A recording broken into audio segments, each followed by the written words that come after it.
I didn't even know who it was. I just seen a person in a mask just come out the car, sprint at me full speed. Good afternoon, everybody. My name is Mubashir, and I never expected to be standing in front of all these cameras and microphones. But what happened to me cannot stay quiet. What happened to me was unjust, uncalled for. I was simply on my lunch break.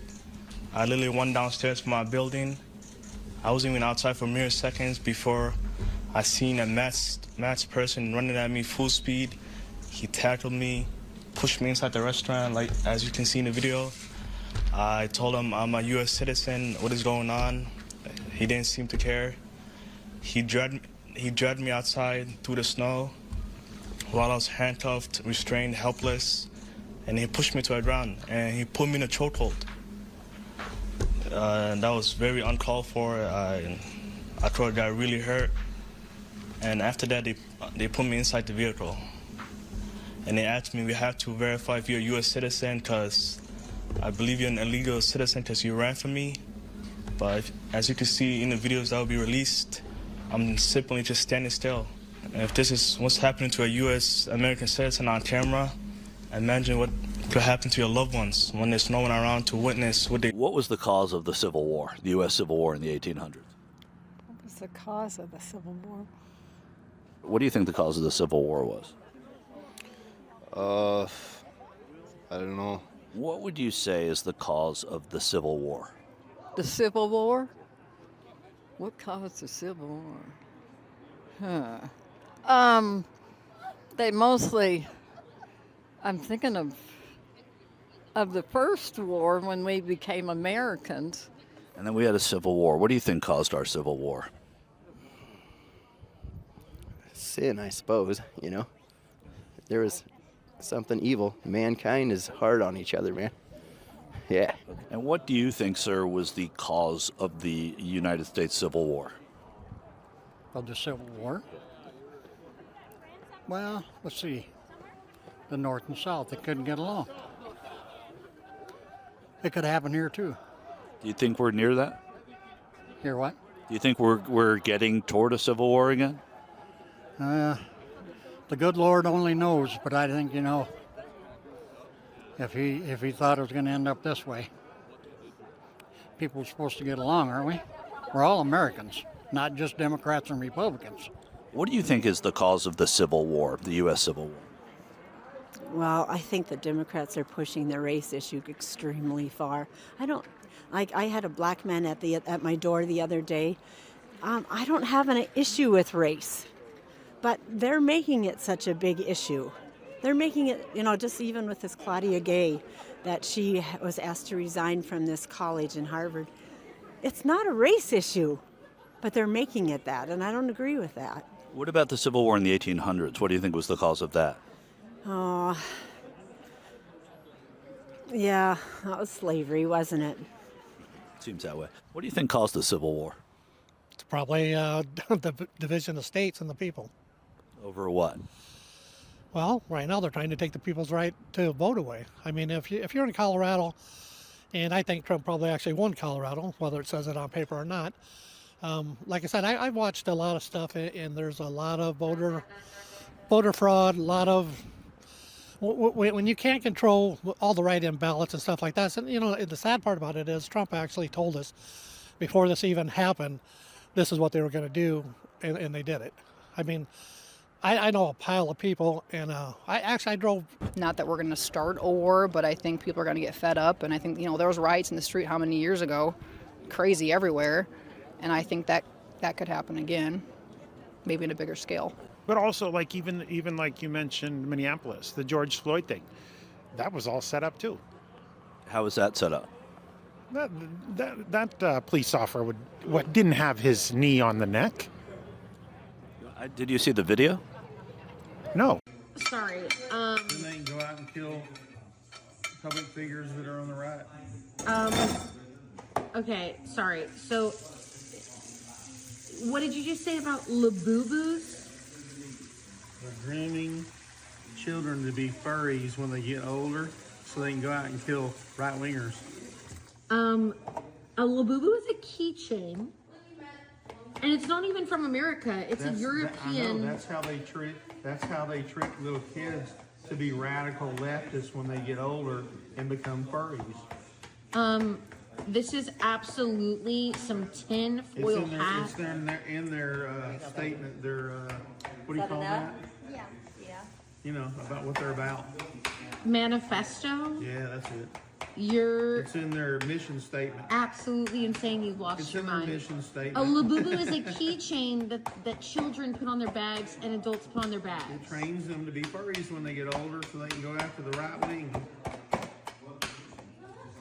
I don't understand what's going on right The administration has had an increasingly hostile posture towards desperate people trying to enter the country. I had been posting my opinions on Facebook for the past year or two, but various members of the family, as well as myself, thought I could no longer remain, have a, how should we say, a quiet voice on the subject. And I write this more in sadness than in anger. I've spent my life trying to help people. I've been working in clinical neuroscience for my entire career. I've spent my life trying to help diagnose people and help them get well. I have not been interested in having public notoriety. I've been interested in having my private life and taking care of those things which are important to me. But as I say, I felt it was incumbent upon me to raise my voice, to let people know that this is a country of immigrants, and our family were immigrants. In fact, we were refugees. If my ancestors had not immigrated to the United States when they did, if they'd waited a few more years till 1924, the door would have been shut. My parents would have gone up the crematoria chimney. I wouldn't have been born, my sister wouldn't have been born, and certainly Stephen would never have existed. Of course, I want to convince people to open their minds and open their hearts to the realities of immigration. The United States is a large country, a wealthy country, and we've been made strong and large and wealthy, not just by our natural resources and our geographical situation, but by the strength, the smarts, the muscle, the brains, and the enterprise of millions of immigrants. Stephen Miller is rarely at the president's side when the cameras are rolling, but he meets with him daily and stands as one of the most influential figures of Donald Trump's inner circle. Serving as Deputy Chief of Staff, the 39-year-old is the architect behind the administration's hardline immigration policies, recently ordering ICE officials to arrest 3,000 people per day and consistently referring to undocumented migrants as criminals. Miller's uncle, David Glosser, calls his nephew an immigration hypocrite, arguing that their family of Jewish immigrants who fled violence from so-called pogroms in a small Eastern European village and were welcomed at Ellis Island in 1903 would have been turned away if Miller's policy had been in place at the time. Glosser writes, quote, "I have watched with dismay and increasing horror as my nephew, who is an educated man and well aware of his heritage, has become the architect of immigration policies that repudiate the very foundation of our family's life in this country." United Healthcare has denied my pre-authorization for my radical hysterectomy and treatment for my very severe endometriosis pretty much 4 hours before my surgery is supposed to start. I'm already here at the hospital. I'm already set up, got my IV going, and my surgery is scheduled for 12:05, and apparently United Healthcare can't meet with my doctor, my surgeon, until noon, and they're requiring to do a peer-to-peer review of the needs for my surgery because they are deeming it not medically necessary. To be clear, I was diagnosed with severe endometriosis, stage 4, and frozen pelvis back in 2018, which I didn't even know that I had after asking many, many doctors for help until we tried to have kids. And when I started doing IVF, we realized, oh my gosh, you have really advanced endometriosis. My uterus is pretty much fused to both my bladder and my bowel. It's called frozen pelvis. Everything on my insides have been stuck together for years, which caused significant back pain, cramps, heavy periods. So we are literally waiting to the last minute to see if we're actually going to move forward with this surgery or not. I know that I'm not the only person out there who's had to deal with insurance companies and all the crap that's going on, but it's just astonishing to me that this is the world that we live in, and that insurance is doing this mostly for money. And I'm relying on a doctor from an insurance company who's never met me, who's never felt my bowels, who's never felt anything or talked to me, has any idea about my experience, is out there making a decision for me after I've spent a full day on a liquid diet, doing a bowel prep, haven't eaten, nothing like that. I'm already hooked up. What are they going to do? Are they still going to deny it? This is crazy. Anyway, stay tuned. Hopefully I'll know in the next hour after my doctor's had a chance to meet with United Healthcare on the phone to advocate for me. If all goes well, it should be a 4 or 5 hour surgery, and hopefully I'll get out, but I'm just in a waiting game right now. It's insane. In the last election, who did you vote for? I feel embarrassed to tell you. Trump promised a lot of things. I thought it would be more family values and those programs that they really need here. One resident who would be impacted by Medicaid cuts is 64-year-old Irma Arredondo, who voted for Trump in 2024. Irma has several chronic health issues, including type 1 diabetes. She's also a full-time caregiver for her daughter, who has cerebral palsy, and her sister, who has Turner syndrome. So you, your sister Irene, and your daughter Valerie, you're all on Medicaid.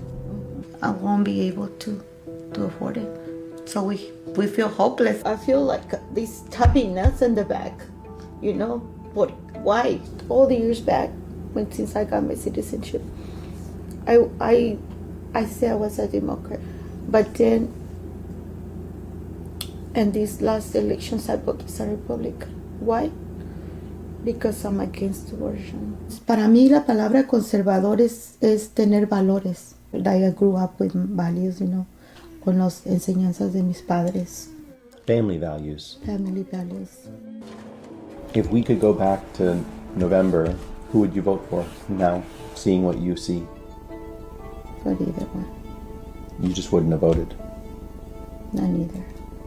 I saw that you guys have a Charlie Kirk picture outside, so I thought I would just read you some of his best quotes that I personally find very touching. We'll start with this one. We made a huge mistake when we passed the Civil Rights Act in the 1960s. These are direct quotes. I'm not adding any words, okay? Women should not work, but instead serve their husbands and raise children.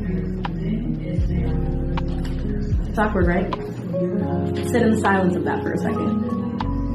If my 10-year-old daughter were raped and became pregnant, I would not allow her to have an abortion. You should look at me when I'm reading these to you. Just taking notes. Yeah, let's keep eye contact while I read you these uncomfortable quotes from the guy you idolize. Okay?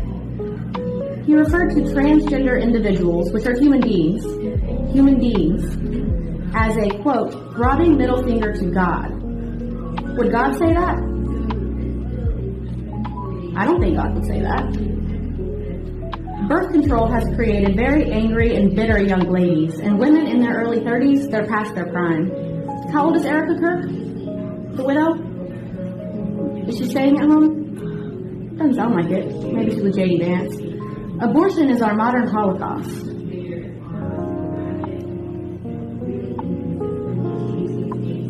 If a 6-week-old fetus is not alive, then what does abortion do to the fetus? That's like saying an 88-year-old with dementia isn't really alive.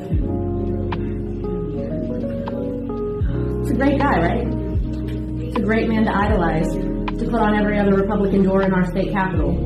A man who doesn't believe in the civil rights movement. My favorite thing I ever... Yes, sir. Vladimir Putin today had I thought you were introducing yourself. No. I'm Vladimir Definitely Putin. not. Definitely not. Vladimir What Putin. are you doing here? Nick Schiffer in PBS NewsHour. Vladimir Putin had his own end-of-year press conference today. Oh, Yeah. he's trying to step on my message. Yeah. His went, I think, 4 hours, so we got don't at worry least about 3 that hours. then. And he said he was willing to end the war in I Ukraine. bet you he didn't do it in Spanish. He did not. All right. Go ahead. I'm sorry. No, that's right. He said he was willing to end the war in Ukraine based on principles he had outlined last summer, and that included a complete Ukrainian withdrawal from 4 regions, most of which was not are not occupied by Russia, recognition of occupied Russian territory in Ukraine, and the complete lifting of sanctions. That goes beyond some of the recent conversations you've been having. So do you think Putin is serious about peace, and is the U.S. willing to recognize occupied Russian territory in Ukraine? Look, I think ultimately there is what people say, and I'm not claiming that that's not his position. I'm just saying there's what people say and then what people do. In the end, we're not going to base our approach to finding peace here on the basis simply of what people are saying. We're going to base it on what people are willing to agree to, what countries are willing to agree to. Our role is very simple. We try to understand what the Russian position, how much can they give and what do they have to have. We understand the Ukrainian position, and we try to find whether those two things can overlap. Maybe that happens this week. Maybe that happens next month. Maybe that's not ready for a few months. That's not up to us. That's up to the two sides. In the end, it's up to them to make a deal. We can't force Ukraine to make a deal. We can't force Russia to make a deal. They have to want to make a deal. The role we're trying to play is a role of figuring out whether there's any overlap here that they can agree to. And that's what we've invested a lot of time and energy and continue to do so. That may not be possible. I hope it is. I hope it can get done this month before the end of the year. I want it to end as soon as possible. I know the president is deeply committed to helping it end. I know this, though. We're the only ones that can do it. If we were not involved, no one would be talking. Something is breaking in America, folks, and it's not subtle anymore. Groceries are up 25% since 2020. Housing up 45%. Rent declared unaffordable in 98% of U.S. counties. People aren't downsizing. They're being priced out of existence. Right now, over 1.9 million Americans live in vehicles. That number has tripled since 2018, and it's climbing fast. Not because people want adventure, but because the system stopped working for them. Everyone feels it.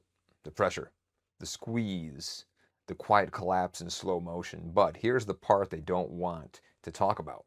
Nomad life is no longer an alternative lifestyle. It's becoming a survival strategy and a movement. Every single day, thousands more join the road. Not homeless, systemless, not lost, unplugged. If you feel like society is cracking, you're not alone. This is the transition era, and you are watching a new America being built. Un clan de pedófilos quiere acabar la democracia en Colombia. Duro, sí, pero ahí está la realidad. Y para que no salga la lista, entonces nos envían acorazados a matar pescadores de esta ciudad.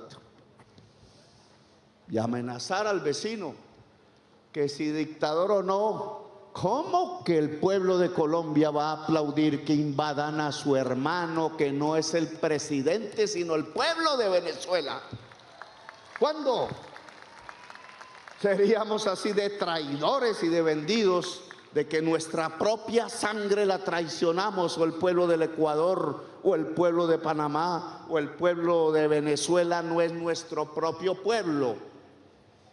Y entonces quieren que el presidente haga lo que quería hacer Duque, cobarde, prestar las tierras de Colombia para que desde ahí se invadiera a un país hermano que tiene la misma historia que nosotros, porque allá nació Bolívar y vino a morir aquí, en esta ciudad.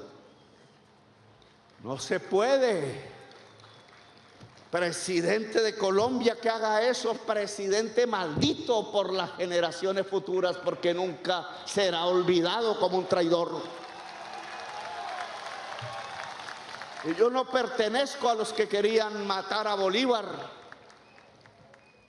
El gobierno de Venezuela ha hecho muchas críticas, pero no me burlo del pueblo de Venezuela, ni construyo una trampa para que caiga el pueblo de Venezuela en la trampa de una invasión que solo va por su petróleo.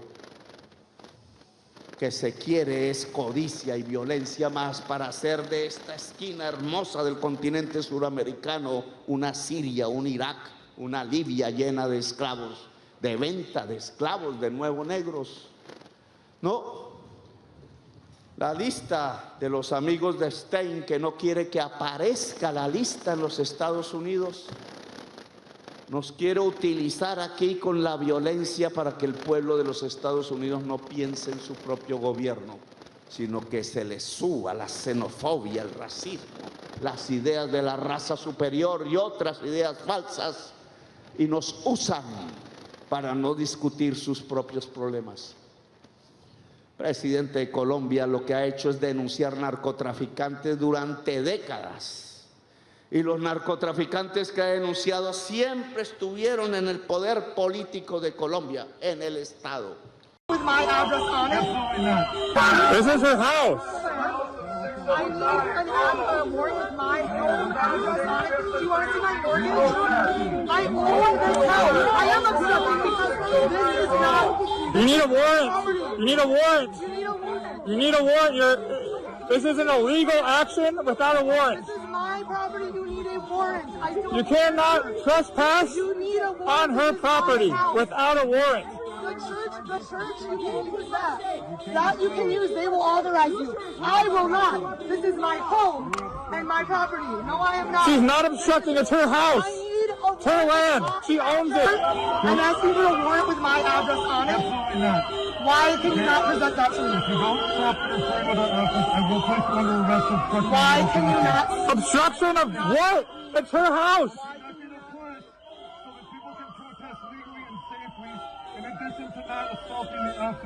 I do not believe you're allowed to do that on private property without a warrant. That's crazy. That's insane. Ready, let's go. We're not going to clear it. A medical call to the front of the address. Please move your protest to the west. We will be conducting a line push. Do not interfere with the officers.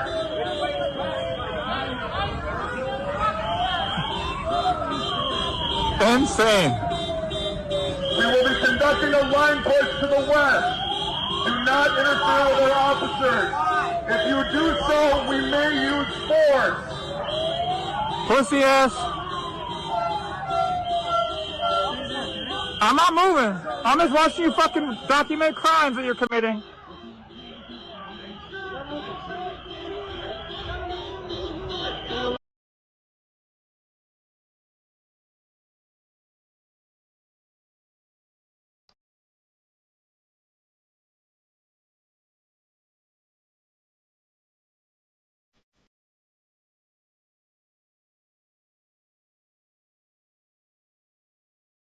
Hey, Erica, what about the guys you dated before Charlie? I was here for 5 years. I never did here because I saw vicariously through my roommate how terrible it was. You were proposed to by Charlie in 2020. You started dating him in 2018. And 3 years before that, you were dating this guy, Tyler Massey. I mean, you guys would do couples photo shoots. This is still online. And this is only 3 years before you started dating Charlie. He's in heaven. Yeah, and 2 years later, you were dating this guy, Cabot Phillips, and here he is posting you guys on his public page saying, yes, we're that couple who gets painting lessons together. Again, this is a year before you started dating Charlie, and well within the 5-year period you claim to have never dated anyone, but you were out here dissing your roommate for dating? I always thought it was very strange how she would go to drinks with one guy and then go to dinner with another. Somehow getting drinks was the replacement of having coffee and breakfast. I personally would rather have coffee or brunch with someone than going, I don't drink. I find it unproductive. And why are you here drinking and dating on a reality show that actually was filmed the year you met Charlie? So you obviously were dating. So I'm not understanding your timeline. I mean, you're talking to a guy here who's asking you out on a date and you're taking his number? And here you are on your date. I've honestly spent the majority of my life being one of the most sought-after bachelors. Oh, yeah. Great. But I'm just really excited to spend some one-on-one time with Erica. I really do like her, and I'm excited to get to know her a little bit more. Erica? Hello? I just want to understand how you so confidently lied to our faces when this footage was on national television, and you know the footage is out there. The pictures of your boyfriends that you dated are still public online, and you know that, but you still lie like this. Stop. Wait, isn't Cabot Phillips your ex-boyfriend? Why is he now the speaker of Turning Point USA? Leading speeches of how to lead like Charlie. What's going on, Erica? Stop. He's also the senior editor for the Daily Wire, the one outlet that your husband was having active beef with at the time, connected to Netanyahu. So stop. Right. So what else are you lying about? Because you're a liar. Point blank period. You are a liar. And we just proved that. So this is still publicly accessible on social media. And you lied about that. You also lied about dating, but you were on a reality show dating the same year you met Jesse. You know what I mean? What else are you lying about? Like bigger things? Are you lying about bigger things? Because this is small and you really easily, with like a straight face, you lie. So like, what, because sure. Stop. Charlie, I just think, honestly, you're too stupid to understand them. Your wife has 3 baby daddies and has been married twice before. And you, you lick sniz. Under your religion. You lick sniz. What does that You're mean? a fucking don't talk shit about my wife, you stupid bitch. Shut your mouth. It's You could because go I'm for it. better than you, Charlie. No, it's because you're embarrassed, and you know that the traditional values that you try to sell people on are bullshit because Let's you go are not through a it. traditional man. Chuck. Why? Why? Are you trying to intimidate me? Why? Why? I'm not doing anything but walking. Leave me alone. La puerta. It's the foot. It's resistance. Yeah. Hang it. Got it? Necesitas abrir la puerta ahora. Tell me back up. Necesitas muevas. Vamos a abrir la puerta. Con fuerte. He's in there. I got it. Ready? Yep. Get down! Get down! Get on the ground! Females. Siéntese ahora. Siéntese. No se mueva. Miss, pull up your pants, come out of the bathroom. Pull up your pants, come out of the bathroom. Pull up your pants, come out of the bathroom. Necesitas poner tus pantalones. She's asking to wait. She needs to move her pants up. Okay, please hurry. Okay. Señoritas, conmigo. A mis compañeros.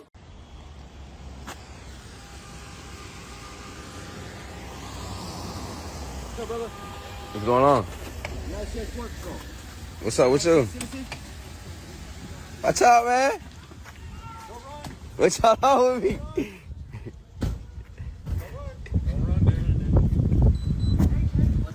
I don't know what they on with me, bro. I got cameras. Y'all tweaking. You got the right to what? Y'all got the right to what?